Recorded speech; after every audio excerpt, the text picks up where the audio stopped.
এখন আমি যেখানটায় দাঁড়িয়ে আছি এটি মুন্সিগঞ্জ জেলার সিরাজদিখান উপজেলার বাসাইল ইউনিয়নের বাসাইল গ্রাম।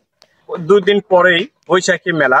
এই মেলা উপলক্ষে কিন্তু এই কুমারবাড়িতে হাড়ি পাতিল, ঘোড়া, ব্যাং, বিভিন্ন খেলনার জিনিসপত্রগুলো এখন বানাচ্ছে তারা। এখানকার কুমারদের সাথে কথা বলে জানা গেল আগের মতো কিন্তু তারা এই খেলনা পাতি বিক্রি করতে পারছে না। করোনাকালীন সময় থেকে কিন্তু তাদের যে দশটা শুরু হয়েছিল সেই দশটা এখনো আছে। তো এইবারও কিন্তু মেলা হবে কিনা বা কতটুকু চলবে তারা দ্বিধাদ্বন্দ্বে আছে।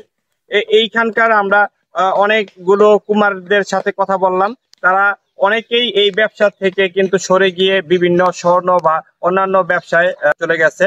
এখন যারা আছে তারা কিন্তু তাদের বাপ দাদার যেই পেশা সেই পেশাটাকে ধরে রাখার জন্য কিন্তু তারা এই পেশাটা এখনো চালিয়ে যাচ্ছে। তবে এই সিরাজদিখান উপজেলায় কিন্তু কয়েকটা ইউনিয়নেই কিন্তু এই কুমার বাড়ি রয়েছে। এই কুমার বাড়িগুলো সিরাজদিখান উপজেলার বাসাইল ইউনিয়নের বাসাইল গ্রামে আছে। এইখানকার 50-60 পরিবার এই কুমারের সাথে বা এই হাড়ি পাতিল বানানোর সাথে জড়িত আছে এবং একই ইউনিয়নের রাঙামালিয়া ওই এলাকায়ও কিন্তু এই হাড়ি পাতিল বানায় বা অন্যান্য জিনিসপত্র বানায়। সিরাজদিখান উপজেলার রসুনিয়া ইউনিয়নের চুরমদন এলাকায় কিন্তু এরকম 50-60 পরিবার আছে। এছাড়াও কিন্তু রাজানগর এবং শেখরনগর ইউনিয়ন এই হাড়ি পাতিল বানানো হয়। সিরাজদিখান উপজেলায় 200 পরিবার এই মৃৎ শিল্পের সাথে জড়িত আছে বলে জানা যায়। পাখির গড় আর রয়েছে পাখির থালায়।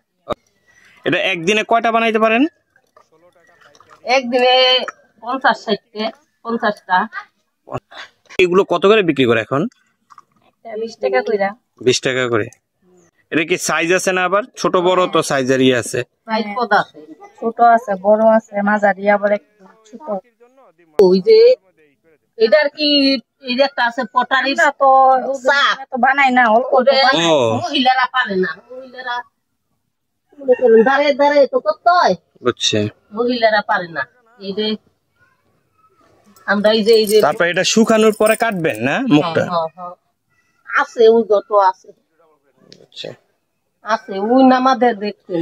তাহলে এইটা একটা মোট বানাইতে কতদিন লাগে আর কি? আপনার বিভিন্ন ভাবে তো আপনার রাখতে হয় দেখলাম যে একটা ওই যে প্রথমে ওই রকম বানাইতে হয়, তারপর এটা আবার গোল করতে হয়, তারপর পোড়া দিতে হয়। এটা টোটাল করতে কতদিন লাগে?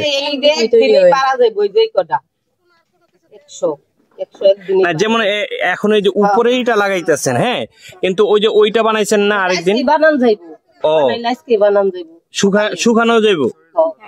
বুঝছি বুঝছি।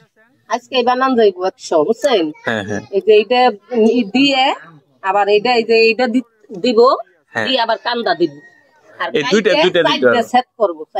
চারটা ছোট ছোট 3টে আর বড় একটা।